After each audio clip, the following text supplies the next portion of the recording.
Buenos días con todos, mi nombre es Anabel Pánchez, estamos con Fernando Cortés. Fernando es politólogo, especializado en ecología política y democracia ambiental.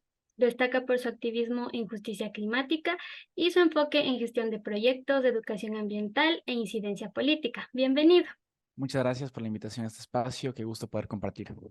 Bueno, Fernando, quisiéramos empezar con que nos cuentes cómo iniciaste en el activismo. Bueno, en el colegio comencé a involucrarme en el mundo de los proyectos, sobre todo en principio alrededor del liderazgo estudiantil, la formación política y la gestión cultural. Pero mi activismo ambiental comienza en realidad en 2019 y justamente con Fridays for Future, en la búsqueda justamente de generar una incidencia política para la acción climática. Ah, listo, listo. Sí, sí me comentaron un poquito que empezaste ahí con, creo que con Belén, si no me equivoco, y estabas ahí con Justamente. ella. Eso, sí, me parece súper chévere eso también. Entonces, con todo lo que has ido en esta trayectoria, ¿no? Como me dices, desde muy joven, tal vez en todo lo que has realizado, tanto en tu trabajo o en el activismo, ¿qué es lo más complicado que has visto, que has tenido que vivir? Yo creo que lo más complejo en el activismo es mantener esa chispa de la acción viva, ¿no? Porque los activismos tienden a generar cierta ansiedad porque, claro, pones todo cuanto eres en la búsqueda de un cambio que evidentemente no se ve, por lo menos a corto plazo. Entonces mucha gente comienza a desgastarse y a dejar de involucrarse. Por eso es fundamental, y aquí es quizá el mayor nivel de complejidad que tiene el activismo, que todos los movimientos sociales se constituyan en espacios de coinspiración, donde nos junte también, digamos, esta alegría de ser este sueño de otro mundo posible, y entonces esto nos permite, digamos, estar en un estado de constante inspirarnos juntos en esta transformación, y eso mantiene justamente como que vive esa chispa que es la que nos permite continuar con los proyectos y con las acciones en búsqueda de otro mundo. Claro, sí, sí tienes razón, porque también tratar de que las personas se involucren es un poquito complicado. Entonces, este, para continuar, por ejemplo, Total. tú eres politólogo, ¿nos podrías explicar un poquito qué es lo que realizas dentro de eso, por favor? Sí, bueno, en general, justamente como mencionaste, mis dos especializaciones son con relación, mis dos enfoques son con relación a lo uno y la ecología política, que básicamente lo que busca es entender cómo la relación humano-naturaleza está atravesada por diversas relaciones de poder, ya sea de situación socioeconómica, de género, las relaciones entre muchas veces el Estado con las comunidades, de las empresas con las comunidades, justamente entender, digamos, cómo se manifiestan, digamos, estas injusticias, estas cuestiones de poder con relación a esta relación que configura la manera en cómo nosotros nos relacionamos con la naturaleza de la que formamos parte.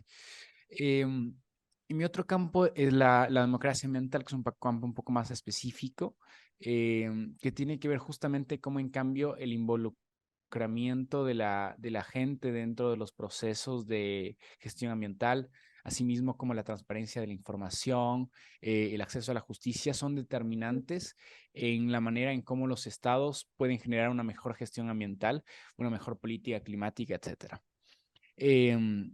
Entonces, bueno, en ese sentido, me ha llevado a un entendimiento de que la política es central, digamos, en la protección ambiental, ¿no? Y esto se manifiesta en múltiples formas. O sea, en principio, la política institucional regula todas las actividades económicas. Por tanto, digamos, puede promover una economía insostenible ambientalmente o puede promover una economía, en cambio, basada en la naturaleza, una economía regenerativa, sostenible, etcétera, ¿no? Pero en general, digamos, toda esta relación humano-naturaleza, como te digo, está atravesada por diversas relaciones de poder y por tanto es una relación política, ¿no? Eso muchas veces como que no se ve. Entonces, detrás, ya para acabar, digamos, detrás de que una empresa despoje a poblaciones y destruye ecosistemas, hay una decisión política. Igualmente, digamos, con voluntad política se puede promover una transición de nuestras formas de producción y consumo hacia economías sostenibles ecológicamente. Por eso un eje fundamental, digamos, del activismo es justamente la incidencia política, ¿no? Exigir que la política nacional e internacional, porque ese es un problema, digamos, de coyuntura internacional, sea responsable con la crisis ecológica. Claro, claro. Sí, de hecho, eso mismo te iba a comentar, ¿no? Porque hay personas, incluida yo, que era como que pensábamos que tal vez el medio ambiente y la política nada que ver, pero en sí tienen mucho que ver, se relacionan demasiado. Entonces, sí, eso también. Totalmente. Claro. Y entonces, con esto que me acabas de contar, tal vez, ¿tú qué crees o qué medidas crees que el gobierno sí debería implementar de forma, o sea, como eficiente, ¿no? Porque sabemos que, al menos aquí en nuestro país, no, o sea, hay leyes, está en la Constitución, que hay que preservar la naturaleza, todas esas cosas, y sabemos que el gobierno mismo no lo hace. Entonces, ¿tú qué crees que debería implementarse aún mejor por parte del gobierno? Sí, justamente lo que planteas es muy importante entender, y es que hay una especie de dicotomía o de separación entre lo que te dice el marco normativo, ¿no? Que es muy avanzado, el tema de reconocimiento de los derechos de la naturaleza, etcétera, pero frente a una realidad concreta, digamos, de respeto generalizado y de explotación de la naturaleza también de muchas veces vulneración de derechos de quienes la defienden, ¿no? Entonces, justamente el problema es que esta normativa, si bien existe, no termina aterrizando a la realidad concreta. Frente a eso bueno, hay muchísimas cuestiones que el gobierno debería hacer, el Estado, pero para situar las que yo consideraría más fundamentales en esta coyuntura sería, en principio, que esta implementación del Acuerdo de Escazú sea eficaz para que se formen mecanismos de seguridad para las personas defensoras de la tierra y activistas climáticos. Claro, claro. De ahí necesitamos una transición de la producción alimentaria que es fundamental, o sea, Mm. justamente considerando que la ganadería y el monocultivo, digamos, es muy insostenible ecológicamente, ¿no? Entonces, una transformación de la producción alimentaria que respete las necesidades del suelo, que promueva la soberanía alimentaria para todas y todos. También se debería promover desde el Estado una transición hacia energías verdes y sostenibles, así como una transición hacia empleos verdes bajo un enfoque de igualdad de género y establecer, digamos, medidas multidimensionales de protección de la biodiversidad, que es justamente como el centro de valor ecológico de nuestro país, con un nivel de biodiversidad impresionante y maravilloso. Y generar, por último, plantearía yo una educación climática con innovación pedagógica que involucre criterios de inclusión. Claro, sí, de hecho también eso te quería preguntar porque sabemos que has hecho, creo, no, si no me equivoco, cursos con enfoque educativo, ¿no es cierto? ¿Nos podrías también contar un poquito sobre eso? ¿Qué has realizado? Sí, sí, bueno, hemos generado, digamos, en diferentes espacios, diversos espacios justamente de reflexión colectiva y de educación con relación, digamos, no solo como tal a la problemática ambiental, sino también a formas de gestión de esta problemática, ¿no? O sea, digamos, educación con relación a cómo se pueden generar los activismos, estructuras organizativas, cuáles son los ecologismos, cuáles son los enfoques de transición Mm. ecosocial, etcétera, ¿no? Y bueno, en general esto me parece fundamental porque hay que entender que todo cambio social presupone un cambio cultural, ¿no? Y este cambio cultural, digamos, se estimula justamente mediante procesos educativos. En ese sentido, digamos, lo que he intentado hacer en estos distintos espacios es buscar que esta educación, digamos, ambiental, climática, sea mediante pedagogías críticas, que eso me parece fundamental. O sea, que no se reproduzcan, digamos, estas típicas charlas que son aburridas para la mayoría de personas, sino que más bien se genere una educación basada en el diálogo, ¿no? Que no se entienda al estudiante como este vaso vacío, digamos, sino más bien que se lo entienda dentro de su contexto social, económico, cultural, digamos, y que se comience a generar una educación basada en el diálogo, basada en la conversación, en el entendimiento, digamos, y es justamente lo que te plantean las pedagogías críticas, ¿no? Entonces, a partir de eso se puede generar una reflexión, digamos, mucho más importante desde cómo desde nuestros contextos podemos entender las problemáticas ambientales y también cómo desde nuestros contextos podemos tener no solo esta comprensión crítica, sino podemos promover alternativas hacia un mundo más ecológico. Ah, sí, listo. Sí, sí, me parece súper interesante todo eso, porque claro, como sabemos nosotros o desde los más pequeños a veces es más, un poco mejor, ¿no? Tratar de que se involucren por el hecho mismo de que son pequeñitos, entonces creo que sí sería una muy buena idea tratar de implementar estas cosas desde las escuelas o algo así. Entonces sí, me parece muy interesante Totalmente. lo que dices. También tratando de irnos por las otras cosas que has realizado, ¿nos podrías contar también qué es la Cumbre Climática de la Juventud? Porque sabemos que tú participaste, entonces quisiéramos saber qué es y qué rol o qué función desarrollaste ahí. Claro, buenísimo. Bueno, la Cumbre Climática de la Juventud de Ecuador, o también conocida por sus siglas, digamos, en inglés, el ECOI, es un espacio de reflexión de debate y sobre todo de propuestas sobre los procesos nacionales e internacionales de cambio climático.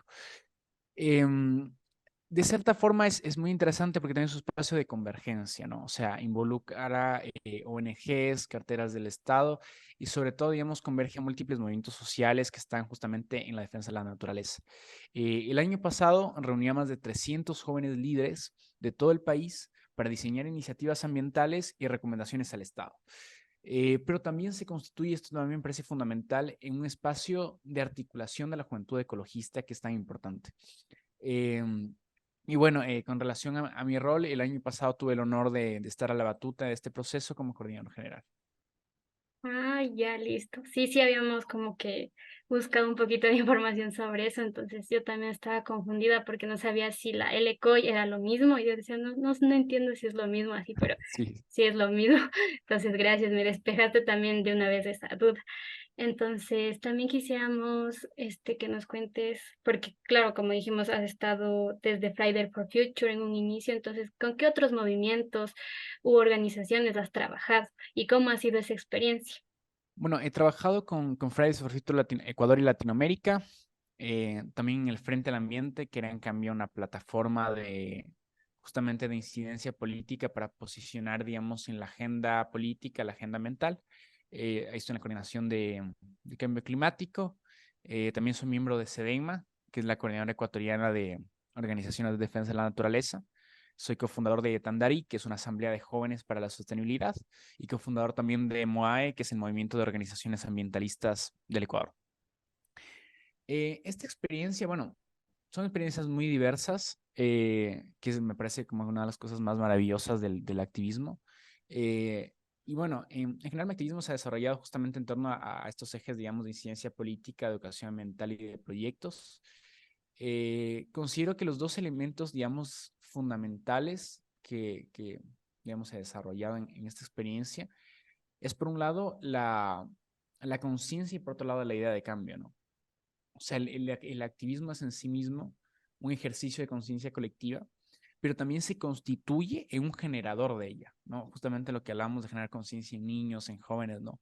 Me parece que es como una parte muy importante, digamos, de la experiencia activista. Y además, la idea de cambio es fundamental, porque el centro, o sea, detrás de cada movimiento ecologista hay una idea de cómo queremos, digamos, construir ese otro mundo, ese otro país, ¿no? A esa transición que queremos buscar. Entonces, es importante, digamos, también tener como que justamente estos procesos, digamos, se convierten en un espacio de escucha colectiva donde juntas y juntos podemos pensar esas alternativas y esos propósitos comunes de construir un mundo de justicia ambiental. Claro, sí es verdad. Sí, por ejemplo, en lo personal a mí también me llama mucho la atención lo que es la conservación del planeta mismo. Por eso, como te comentaba, también conocí a Belén en una de las marchas y me pareció súper interesante todo lo que hacían y así, porque como dices, el cambio está desde uno mismo, ¿no? Entonces, si uno así, por más pequeño que sea, puede cambiar al menos una cosa, creo que es súper importante. Entonces, quisiera también que nos cuentes, o sea, también, o sea, ¿qué es el Chocó andino y por qué sería muy importante su conservación? Buenísimo, sí, me parece importante porque, claro, nuestra coyuntura justamente nos sitúa ya que hablamos en principio un poco de la democracia ambiental. Pues esta consulta popular es uno de los grandes avances que ha tenido el Ecuador con relación a la democracia ambiental. Bueno, el Chocó andino en general es una zona que es declarada por la UNESCO como una reserva de biosfera. Compromete más de 35 reservas naturales. Mm. Em, También, digamos, es una zona muy importante a nivel social porque alrededor de 18.000 personas viven ahí y están dedicadas justamente a estas actividades, digamos, de economía ecológica, como la agroecología, el turismo ecológico, etcétera, ¿no?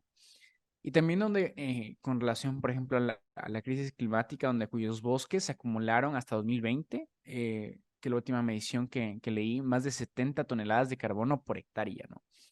Y bueno, por último, también es donde se encuentran los últimos ríos limpios de Quito. Entonces, o sea, en definitiva es una zona de importancia fundamental, tanto ecosistémica como un lugar crucial para la crisis climática. y también un lugar, digamos, muy importante a nivel social, donde justamente se están comenzando, digamos, a generar estas economías, digamos, más de vida, que me parece que son fundamentales de defender. Claro. Sí, de hecho sí, yo tenía como una idea, ¿no? De lo que era el chocoandino por lo que sale en las propagandas, ¿no? Con lo que ya se acerca, como te comentaba, la consulta popular y todo eso. Yo creo que sí, todos deberíamos entender de verdad por qué es muy importante conservar, sobre todo porque nuestro país tiene 4 regiones diversas, entonces creo que empezando por ahí, ¿no? Tendríamos que hacer conciencia. Entonces, eso sería... eh, me parece también muy lindo todo lo que nos acabas de contar. Me emocionó mucho escucharte porque como sabes, no hay muchas personas como que estén tan involucradas en esto. Como tú me comentaste, eres político, pero también en plan, con un enfoque en el medio ambiente, ¿no? Entonces me pareció súper interesante también eso. Y creo que también todos deberíamos involucrarnos más porque el planeta es de todos, no hay más planetas para nosotros mismos, no es como que esto no me va a afectar a mí, es de todos el problema, entonces creo que todos debemos involucrarnos, por lo cual sí te agradezco y quisiera tal vez que nos des un mensaje, sobre todo a los jóvenes, quienes somos que pienso yo también que somos los que tenemos el poder de poder hacer algo más, ¿no es cierto? Sí, totalmente. Bueno, y quisiera partir justamente de lo que tú planteas que me parece súper importante y es el hecho de que el planeta es una cuestión de todas y todos, o sea, no es una cuestión de ecologistas, porque de lo que estamos hablando cuando hablamos de ambiente es hablando del futuro de todas y todos, de un futuro de justicia, de un futuro donde la vida digna sea posible y donde también respetemos las otras formas de vida. Digamos, históricamente, los movimientos sociales han sido los gestores de cambio en la sociedad. Eh, y dentro, digamos, de los movimientos sociales, un motor trascendente históricamente ha sido la juventud. Por situar un hito histórico en Latinoamérica, digamos, por ejemplo, el hito de la reforma de Córdoba estudiantil, y si queremos situar ejemplos más contemporáneos, por ejemplo, el avance exponencial del movimiento social climático en el mundo, donde cada vez une más a más millones de personas, me parece que son justamente ejemplos de cómo la juventud, digamos, está transformando y está promoviendo alternativas y está poniendo en jaque, digamos, estructuras políticas que son las que nos han llevado a esta crisis que vivimos. Entonces, justamente, es una juventud que está pasando de la indignación a la acción, es una juventud que está pasando de la protesta a la propuesta, y me parece que ese camino que estamos a la capitanía de la juventud es fundamental si queremos hablar de un mundo con justicia, con libertad, con armonía. Entonces, mi consejo sería a seguir constituyéndonos en lo que ya somos, que es agentes de cambio, a seguir uniéndonos porque los grandes problemas sociales que vivimos son estructurales, son complejos, son sistémicos, y eso significa que si bien las actuaciones individuales son importantes para nuestra coherencia, para nuestra acción en el mundo, las transformaciones son fundamentalmente colectivas. Entonces, es un momento de inteligencia colectiva, es un momento de unirnos y desde la unidad y desde la conciencia, digamos, impulsar estas transformaciones que son cada vez más importantes. Entonces, eso y básicamente también que me parece importante es que muchas veces como jóvenes se nos ha quitado, digamos, un poco, digamos, la esperanza, esta idea de pensar que otro mundo es posible. Entonces, yo creo que un ejercicio colectivo fundamental de la juventud es recuperar nuestro derecho a soñar en otros mundos posibles y poner todo cuanto somos para transformar esos sueños en realidad. Eso sería. Listo, sí. Todo lo que dijiste sí es muy cierto. Espero que con esto las personas que nos puedan ver también se abran un nuevo panorama, ¿no? Porque todos debemos hacer conciencia, entonces te quiero agradecer. Sé que fue creo que un poco cortito esto, pero siento que dijiste lo más puntual, lo más importante que queríamos tocar en estos temas. Entonces te agradezco mucho que te hayas dado este tiempo con nosotros y muchas gracias de nuevo. Igual a ti, muchísimas gracias por el espacio. Me parece que estos espacios son súper importantes en este momento, ¿no? De justamente agitar esta conciencia. Así que quedo muy agradecido y muy feliz de haber sido parte de este espacio.